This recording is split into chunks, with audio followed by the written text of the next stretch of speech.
What's good, YouTube? We're back with another market watch, and the first one's pretty shocking.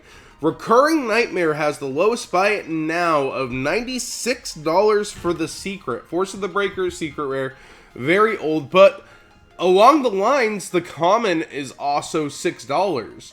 And we see actually a low of $5.50 with a new listing on eBay and more $5.50s, but then it quickly goes to $6, only 2 at $5.50. So what's going on with this card? I really couldn't tell you. I don't know what the hype is for, so in the comment section below, please tell me if you know why. The only speculations I've seen are jokes about cubics and DDDs, but I can't imagine that it's really that good with either, or that it just got that broken. So I don't know what to tell you on this card on the whys. It's an old card. It would have been easy to buy out. It could be a forced buyout, and that could be the reason. We do see this happen sometimes, but if it doesn't make sense, it shouldn't be there, right? So if you guys can tell me or make sense of this in the comment section below, please tell me why, because it'd be really nice for everybody to know. And does it deserve the price tag? Well, I don't think it's doing anything currently, and I don't foresee it doing much. But maybe there's just something that got broken in the OCG that I don't know about quite yet. But this has been this way actually for a couple of days. I held this off in my last market watch and decided to try to see if I could find out the reason, and nobody's given me a very good reason. Very similarly, all the Magician stuff is up. Magician's Navigation, as you see, the normal is $18.76, but the lowest buy it now here is $25, and even though the normal, you know, would be $18, on eBay the lowest, a brand new listing is $21 before it's $26, which is also a new listing. And it's actually getting bought out. I just refreshed all my tabs that I've had up for a couple days, and everything's been going up, like, overall rather than down, even with the new listing. So very, very interesting to see that, you know, this is actually selling out. And I didn't know it was a giant card, by the way, for the set, along with Coral Dragon. I knew Coral Dragon was. I didn't know Magician's Navigation was the other. I kind of want one of those. That's a really cool, like, bigger card to have. Not giant, but, you know, the big cards that come to promote the sets. Kind of want one. But we actually see this rising across the board for all the Dark Illusions support for this set. Dark Magic Circle back to 30 when the market price here was $22.66, which is actually cheaper than eBay. The lowest on eBay is a brand new listing for $33, and there were listings for $25 before I refreshed the page. So again, this is actually selling. It's selling out. Very surprising that the movie could kind of influence players to want to play a deck so bad. It does have actual potential within the format, but I don't think against a lot of the decks, like, I couldn't call it having a good Infernoid matchup, in my opinion. But maybe, you know, there's just some things I don't see. But it really does seem to actually just be the movie influencing the price of Yugi's favorite deck, in a sense. After, you know, I heard somebody say that one of their friends, like, went and bought the deck and they were asked why. He's like, I don't know, I just want to play Yugi's deck, man.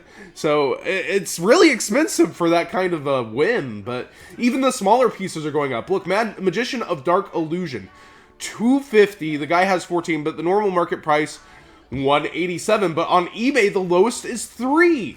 So it's just going up and up and up for all the pieces, even the cheap super rares that you would figure, you know, a super rare every pack. We wouldn't start seeing this.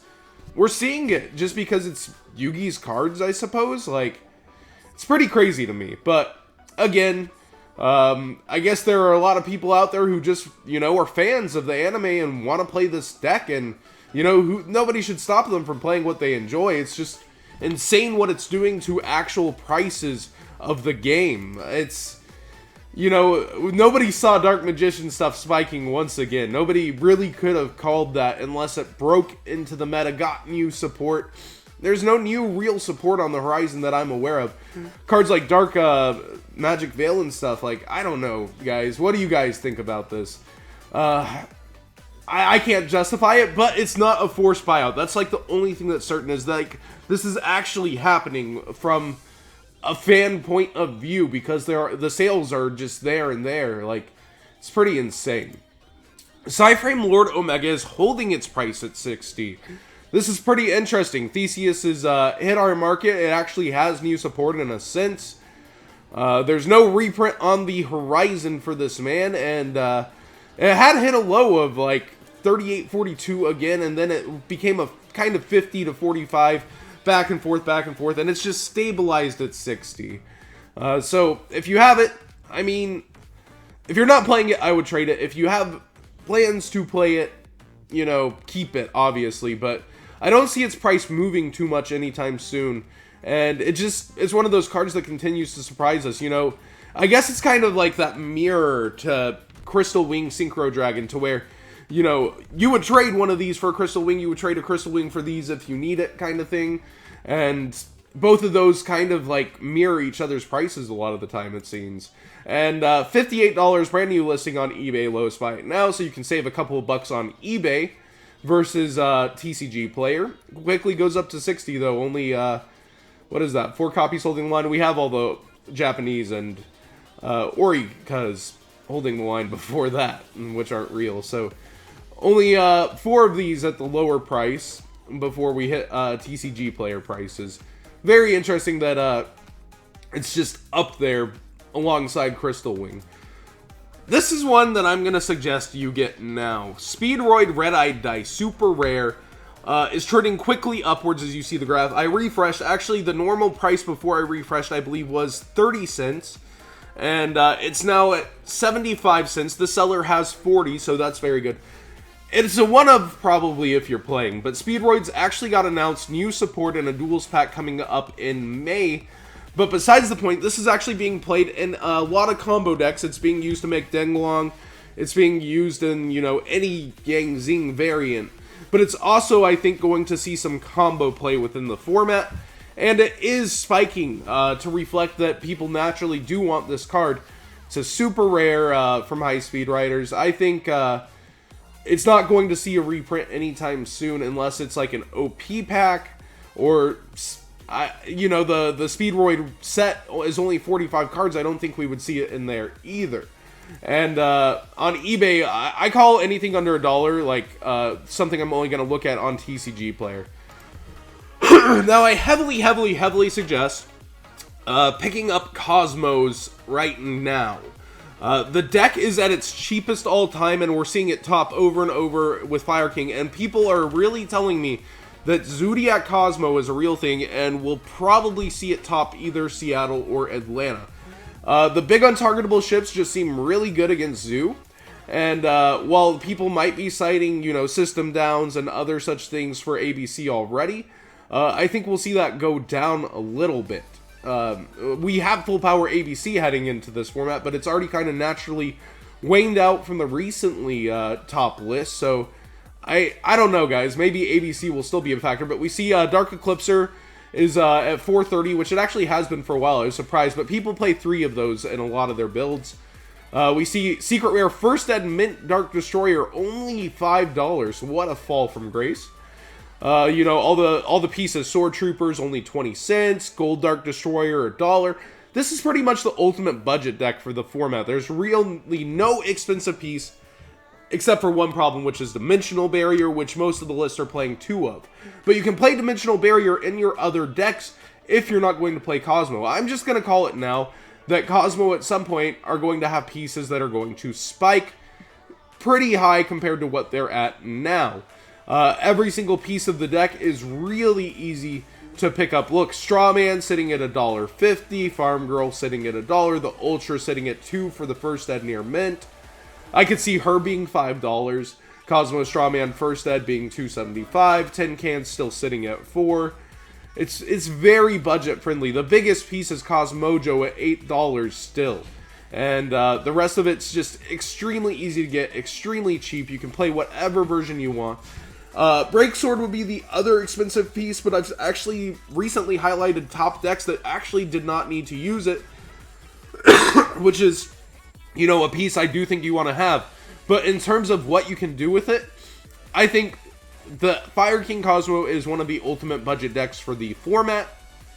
I've been wanting to talk about that for a while, and the prices really dictate that this deck, you know, is very, very cheap and an answer to Zoo. Now, I don't know about Infernoids, when Infernoids get rolling, but you do have those 3,000 untargetable ships that they're going to have to take care of. But, you know, they have the field wipes that make you go down your tree, and then they have monster negate effects, and I don't know its matchup there, but I just know that it's very good against Zoo overall, and I think it has an okay Eidolon matchup with the artifact version of this deck, which is also more expensive. But most of the tops have been Fire Kings, so very interesting. Naturia Beast is up across the board. It's very marginable, but I've been watching this card like a hawk. You see normal price 213, it's 275 now. Just every single version has actually been rising slowly. You see 394 is the norm, when the lowest is now 425. It's just very, very marginal increases, but I've been really watching this card, and we see it's only beat by, you know, 26 cents here. But then the next lowest is actually $3 after one disappears. So Naturia Beast across the board, there's been rumors that it's going to be really good in Maximum Crisis format rather than this current format, because the combo for this current format, you know, it just doesn't make too much sense to use that much extra deck space for. And the final card is going to be Gagaga Samurai. This card has gone up and up and up since I've been watching it. Lowest near mint is 240. That's pretty interesting. So I covered it when it was back at 80 cents and said, hey guys, this card's gonna be $2. You should get it now. A lot of people told me I was, you know, being silly, but this card is used so much in our feature matches as well. It's just a help for OTKs. Drancia clears your board, and then you get, you know, a huge punch in for a generic 4. So, Gagaga Samurai definitely being one of the meta cards coming up in extra decks for a lot of people. I would still say $2 is fine to get it at. You know, it's super cheap, but I could see it going up even further over time, as, you know, it's a World Superstar card. That set's getting pretty old at this point. So what do you guys think of the market right now?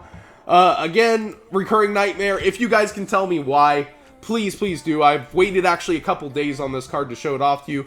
It's kept its price insane enough, so list yours and sell it now, I suppose. You know, the secret's being this high for several days, nobody listing theirs lower, that's pretty insane to me. But what do you guys think? You know, are you gonna go pick up Red Eye Dice now? What do you think about the Dark Magician hype? And what do you guys think about Naturia Beast actually slowly creeping on up? Again, thanks for watching, give it a thumbs up, and tell me what you think.